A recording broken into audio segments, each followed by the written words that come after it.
उत्तर प्रदेश के राज्यपाल आनंदीबेन पटेल जी, मुख्यमंत्री श्रीमान योगी आदित्यनाथ जी, उप मुख्यमंत्री केशव प्रसाद मौर्य जी, ब्रजेश पाठक जी, उत्तर प्रदेश के मंत्री, सांसद और विधायक साथी, प्रयागराज के मेयर और जिला पंचायत अध्यक्ष, अन्य महानुभाव और मेरे प्यारे भाई और बहनों,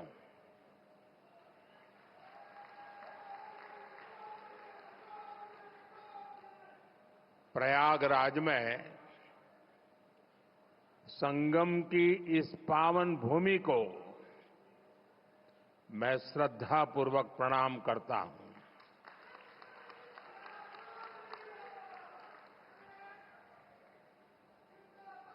महाकुंभ में पधार रहे सभी साधु संतों को भी नमन करता हूं। महाकुंभ को सफल बनाने के लिए दिन रात परिश्रम कर रहे कर्मचारियों का, श्रमिकों और सफाई कर्मियों का मैं विशेष रूप से अभिनंदन करता हूं। विश्व का इतना बड़ा आयोजन हर रोज लाखों श्रद्धालुओं के स्वागत और सेवा की तैयारी, लगातार 45 दिनों तक चलने वाला महायज्ञ, एक नया नगर बसाने का महाअभियान प्रयागराज की इस धरती पर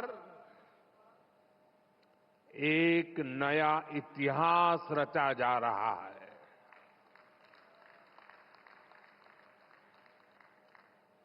अगले साल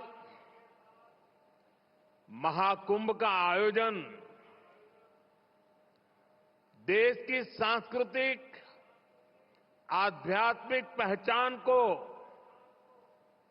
नए शिखर पर स्थापित करेगा। और मैं तो बड़े विश्वास के साथ कहता हूं, बड़ी श्रद्धा के साथ कहता हूं, अगर मुझे इस महाकुंभ का वर्णन एक वाक्य में करना हो तो मैं कहूंगा, ये एकता का ऐसा महायज्ञ होगा जिसकी चर्चा पूरी दुनिया में होगी।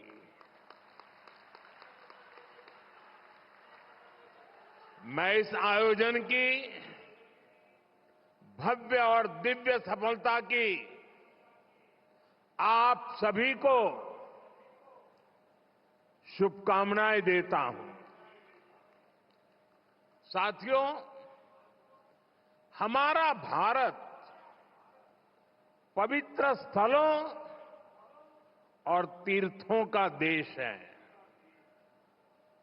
ये गंगा, यमुना, सरस्वती, कावेरी, नर्मदा जैसी अनगिनत पवित्र नदियों का देश है। इन नदियों के प्रवाह की जो पवित्रता है, इन अनेकानेक तीर्थों का जो महत्व है, जो महात्म्य है, उनका संगम, उनका समुच्चय, उनका योग, उनका संयोग, उनका प्रभाव, उनका प्रताप, ये प्रयाग है।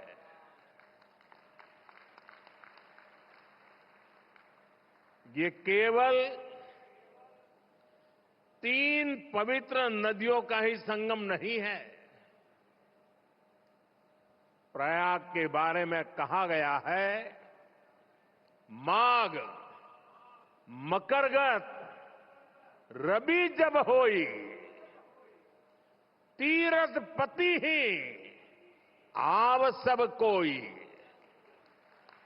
अर्थात जब सूर्य मकर में प्रवेश करते हैं, सभी दैवीय शक्तियां, सभी तीर्थ, सभी ऋषि, महर्षि, मनीषी प्रयाग में आ जाते हैं।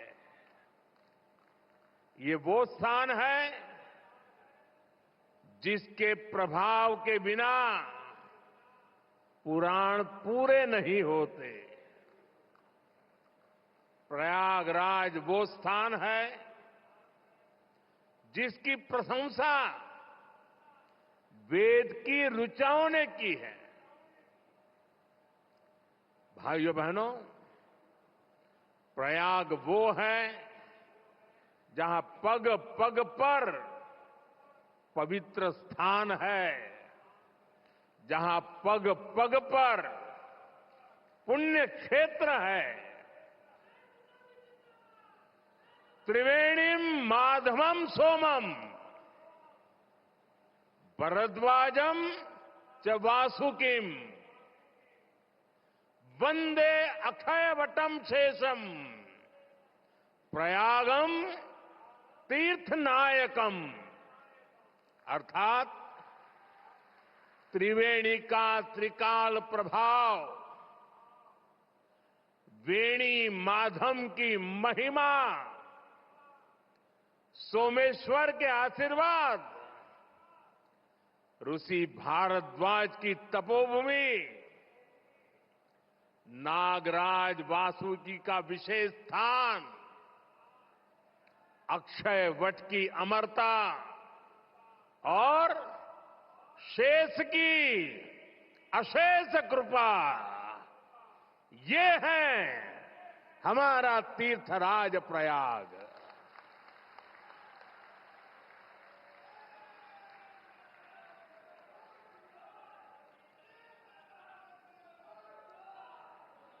तीर्थराज प्रयाग यानी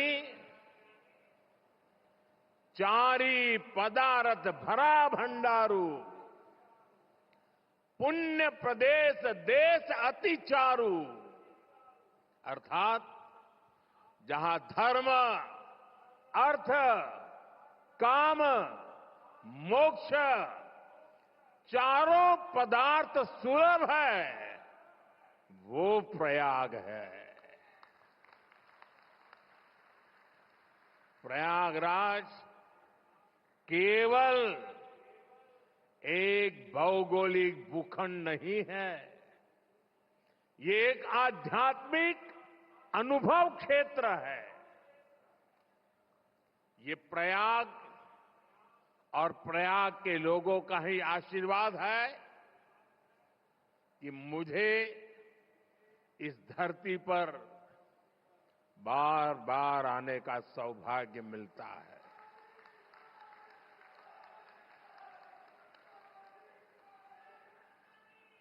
पिछले कुंभ में भी मुझे संगम में स्नान करने का सौभाग्य मिला था और आज इस कुंभ के आरंभ से पहले मैं एक बार फिर मां गंगा के चरणों में आकर के आशीर्वाद प्राप्त करने का सौभाग्य प्राप्त किया। आज मैंने संगम घाट के लेटे हुए हनुमान जी के दर्शन किए, अक्षय वट वृक्ष का आशीर्वाद भी प्राप्त किया। इन दोनों स्थलों पर श्रद्धालुओं की सहूलियत के लिए हनुमान कॉरिडोर और अक्षय वट कॉरिडोर का निर्माण हो रहा है। मैंने सरस्वती कूप रीडेवलपमेंट प्रोजेक्ट की भी जानकारी ली। आज यहां हजारों करोड़ रुपए के प्रोजेक्ट का लोकार्पण हुआ है। मैं इसके लिए आप सबको बधाई देता हूं। साथियों, महाकुंभ हजारों वर्ष पहले से चली आ रही हमारे देश की सांस्कृतिक आध्यात्मिक यात्रा का पुण्य और जीवंत प्रतीक है। एक ऐसा आयोजन जहां हर बार धर्म, ज्ञान, भक्ति और कला का दिव्य समागम होता है। हमारे यहां कहा गया है, दश तीर्थ सहस्त्राणि तीस्र कोट्यस्तथा अपराहा सम आगच्छन्ति माध्यातु प्रयागे भरतर्षभ। अर्थात संगम में स्नान से करोड़ों तीर्थ के बराबर पुण्य मिल जाता है। जो व्यक्ति प्रयाग में स्नान करता है वो हर पाप से मुक्त हो जाता है। राजा महाराजाओं का दौर हो या फिर सैकड़ों वर्षों की गुलामी का कालखंड, आस्था का ये प्रवाह कभी नहीं रुका। इसकी एक बड़ी वजह यह रही है कि कुंभ का कारक कोई बाह्य शक्ति नहीं है। किसी बाहरी व्यवस्था के बजाय कुंभ मनुष्य के अंतर मन की चेतना का नाम है। ये चेतना स्वतः जागृत होती है। यही चेतना भारत के कोने कोने से लोगों को संगम के तट तक खींच लाती है। गांव, कस्बों, शहरों से लोग प्रयागराज की ओर निकल पड़ते हैं। सामूहिकता की ऐसी शक्ति, ऐसा समागम शायद ही कहीं और देखने को मिले। यहां आकर संत, महंत, ऋषि, मुनि, ज्ञानी, विद्वान, सामान्य मानवी सब एक हो जाते हैं। सब एक साथ त्रिवेणी में डुबकी लगाते हैं। यहां जातियों का भेद खत्म हो जाता है, संप्रदायों का टकराव मिट जाता है। करोड़ों लोग एक ध्येय, एक विचार से जुड़ जाते हैं। इस बार भी महाकुंभ के दौरान यहां अलग अलग राज्यों से करोड़ों लोग जुटेंगे। उनकी भाषा अलग होगी, जातियां अलग होगी, मान्यताएं अलग होगी, लेकिन संगम नगरी में आकर वो सब एक हो जाएंगे। और इसलिए मैं फिर एक बार कहता हूं, ये महाकुंभ एकता का महायज्ञ है, जिसमें हर तरह के भेदभाव की आहुति दी जाती है। यहां संगम में डुबकी लगाने वाला हर भारतीय एक भारत श्रेष्ठ भारत की अद्भुत तस्वीर प्रस्तुत करता है। साथियों, महाकुंभ की परंपरा का सबसे अहम पहलू ये है कि इस दौरान देश को दिशा मिलती है। कुंभ के दौरान संतों के वाद में, संवाद में, शास्त्रार्थ में, शास्त्रार्थ के अंदर देश के सामने मौजूद अहम विषयों पर, देश के सामने मौजूद चुनौतियों पर व्यापक चर्चा होती है और फिर संत जन मिलकर राष्ट्र के विचारों को एक नई ऊर्जा देते थे, नई राह भी दिखाते थे। संत महात्माओं ने देश से जुड़े कई महत्वपूर्ण निर्णय कुंभ जैसे आयोजन स्थल पर ही लिए हैं। जब संचार के आधुनिक माध्यम नहीं थे, तब कुंभ जैसे आयोजनों ने बड़े सामाजिक परिवर्तनों का आधार तैयार किया था। कुंभ में संत और ज्ञानी लोग मिलकर समाज के सुख दुख की चर्चा करते थे, वर्तमान और भविष्य को लेकर चिंतन करते थे। आज भी कुंभ जैसे बड़े आयोजनों का महात्म्य वैसा ही है। ऐसे आयोजनों से देश के कोने कोने में समाज में सकारात्मक संदेश जाता है।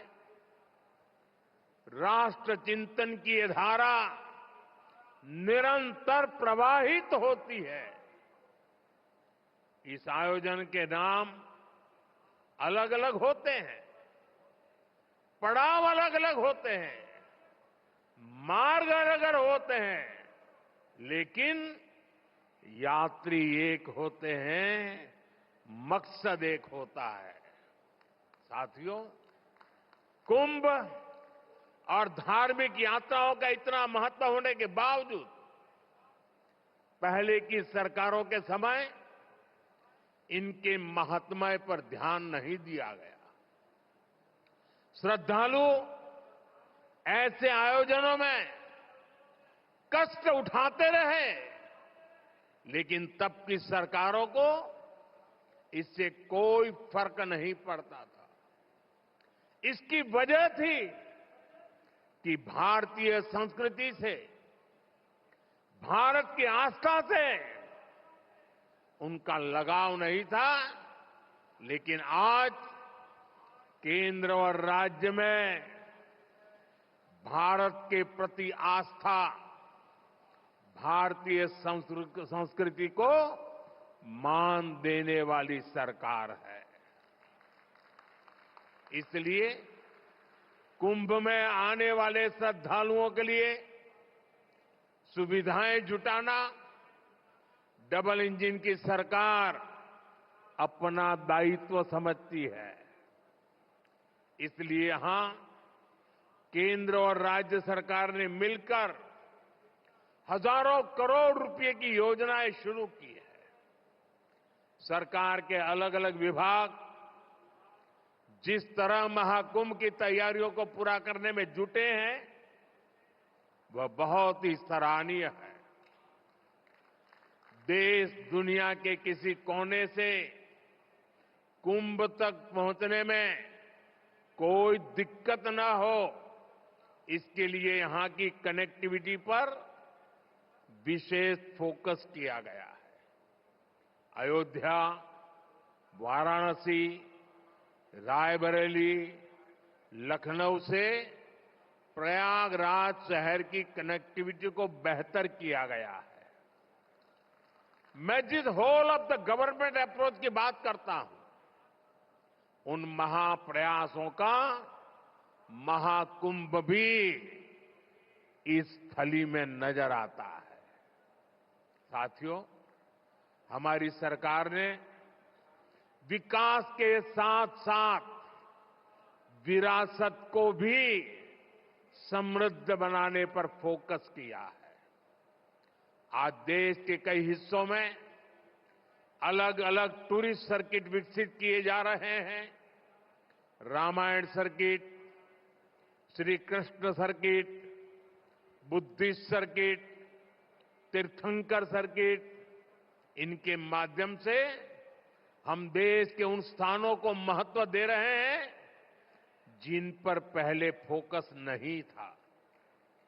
स्वदेश दर्शन योजना हो, प्रसाद योजना हो, इनके माध्यम से तीर्थ स्थलों पर सुविधाओं का विस्तार किया जा रहा है।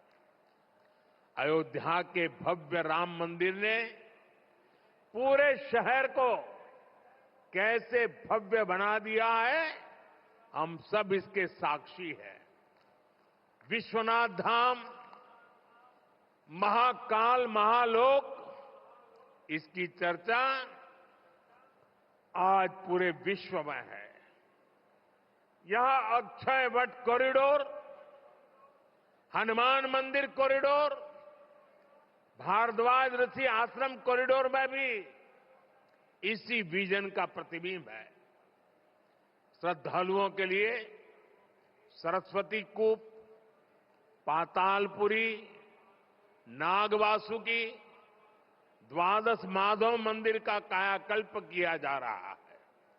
साथियों, हमारा ये प्रयागराज निषाद राज की भी भूमि है। भगवान राम के मर्यादा पुरुषोत्तम बनने की यात्रा में एक महत्वपूर्ण पड़ाव श्रृंगवेरपुर का भी है। भगवान राम और केवट का प्रसंग आज भी हमें प्रेरित करता है। केवट ने अपने प्रभु को सामने पाकर उनके पैर धोए थे, उन्हें अपनी नाव से नदी पार कराई थी। इस प्रसंग में श्रद्धा का अनन्य भाव है। इसमें भगवान और भक्त की मित्रता का संदेश है। इस घटना का ये संदेश है कि भगवान भी अपने भक्त की मदद ले सकते हैं।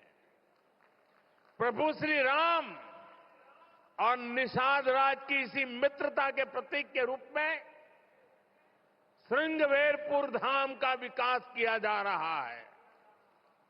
भगवान राम और निषाद राज की प्रतिमा भी आने वाली पीढ़ियों को समता और समरसता का संदेश देती रहेगी। साथियों, कुंभ जैसे भव्य और दिव्य आयोजन को सफल बनाने में स्वच्छता की बहुत बड़ी भूमिका है। महाकुंभ की तैयारियों के लिए नमामि गंगे कार्यक्रम को तेजी से आगे बढ़ाया गया है। प्रयागराज शहर के सैनिटेशन और वेस्ट मैनेजमेंट पर फोकस किया गया है। लोगों को जागरूक करने के लिए गंगा दूत, गंगा प्रहरी और गंगा मित्रों की नियुक्ति की गई है। इस बार कुंभ में 15,000 से ज्यादा मेरे सफाई कर्मी भाई बहन कुंभ की स्वच्छता को संभालने वाले हैं। मैं आज कुंभ की तैयारी में जुटे अपने सफाई कर्मी भाई बहनों का अग्रिम आभार भी व्यक्त करूंगा। करोड़ों लोग यहां पर जिस पवित्रता, स्वच्छता, आध्यात्मिकता के साक्षी बनेंगे, वो आपके योगदान से ही संभव होगा। इस नाते यहां हर श्रद्धालु के पुण्य में आप भी भागीदार बनेंगे। जैसे भगवान कृष्ण ने झूठे पत्तल उठाकर संदेश दिया था कि हर काम का महत्व है, वैसे ही आप भी अपने कार्यों से इस आयोजन की महानता को और बड़ा करेंगे। ये आप ही हैं जो सुबह सबसे पहले ड्यूटी पर लगते हैं और देर रात तक आपका काम चलता रहता है। 2019 में भी कुंभ आयोजन के समय यहां की स्वच्छता की बहुत प्रशंसा हुई थी। जो लोग हर 6 वर्ष पर कुंभ या महाकुंभ में स्नान के लिए आते हैं, उन्होंने पहली बार इतनी साफ सुंदर व्यवस्था देखी थी। इसलिए आपके पैर धुलकर मैंने अपनी कृतज्ञता दिखाई थी। हमारे स्वच्छता कर्मियों के पैर धोने से मुझे जो संतोष मिला था, वो मेरे लिए जीवन भर का यादगार अनुभव बन गया है। साथियों, कुंभ से जुड़ा एक और पक्ष है जिसकी चर्चा उतनी नहीं हो पाती। ये पक्ष है कुंभ से आर्थिक गतिविधियों का विस्तार। हम सभी देख रहे हैं कैसे कुंभ से पहले इस क्षेत्र में आर्थिक गतिविधियों में तेजी आ रही है। लगभग 1.5 महीने तक संगम किनारे एक नया शहर बसा रहेगा, जहां हर रोज लाखों की संख्या में लोग आएंगे। पूरी व्यवस्था बनाए रखने के लिए प्रयागराज में बड़ी संख्या में लोगों की जरूरत पड़ेगी। 6,000 से ज्यादा हमारे नाविक साथी, हजारों दुकानदार साथी, पूजा पाठ और स्नान ध्यान कराने में मदद करने वाले, सभी का काम बहुत बढ़ेगा। यानी यहां बड़ी संख्या में रोजगार के अवसर तैयार होंगे। सप्लाई चेन को बनाए रखने के लिए व्यापारियों को दूसरे शहरों से सामान मंगाने पड़ेंगे। प्रयागराज कुंभ का प्रभाव आसपास के जिलों पर भी पड़ेगा। देश के दूसरे राज्यों से आने वाले श्रद्धालु ट्रेन या विमान की सेवाएं लेंगे। इससे भी अर्थव्यवस्था में गति आएगी। यानी महाकुंभ से सामाजिक मजबूती तो मिलेगी ही, लोगों का आर्थिक सशक्तिकरण भी होगा। साथियों, महाकुंभ 2025 का आयोजन जिस दौर में हो रहा है, वो टेक्नोलॉजी के मामले में पिछले आयोजन से बहुत आगे है। आज पहले की तुलना में कई गुना ज्यादा लोगों के पास स्मार्टफोन है। 2013 में डेटा आज की तरह सस्ता नहीं था। आज मोबाइल फोन में यूजर फ्रेंडली एप्स हैं, जिसे कम जानकार व्यक्ति भी उपयोग में ला सकता है। थोड़ी देर पहले अभी मैंने कुंभ सहायक चैटबॉट को लॉन्च किया है। पहली बार कुंभ आयोजन में एआई, आर्टिफिशियल इंटेलिजेंस और चैटबॉट का प्रयोग होगा। एआई चैटबॉट 11 भारतीय भाषाओं में संवाद करने में सक्षम है। मेरा ये भी सुझाव है कि डेटा और टेक्नोलॉजी के इस संगम से ज्यादा लोगों को जोड़ा जाए। जैसे महाकुंभ से जुड़ी फोटोग्राफी कंपटीशन का आयोजन किया जा सकता है। महाकुंभ को एकता के महायज्ञ के रूप में दिखाने वाली फोटोग्राफी की प्रतियोगिता रखी जा सकते हैं। इस पहल से युवाओं में कुंभ का आकर्षण बढ़ेगा। कुंभ में आने वाले ज्यादातर श्रद्धालु इसमें हिस्सा लेंगे।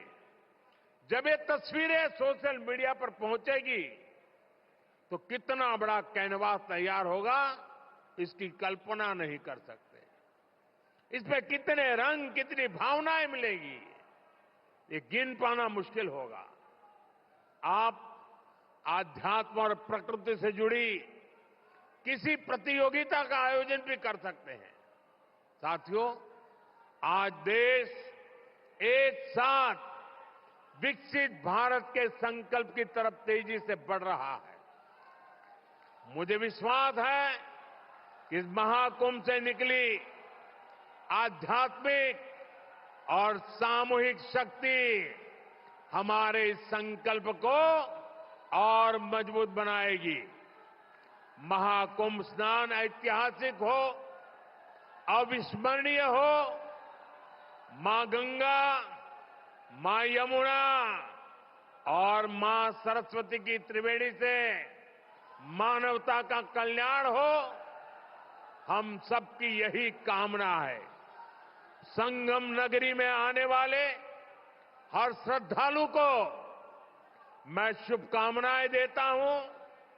आप सबका भी मैं हृदय से बहुत बहुत धन्यवाद करता हूं।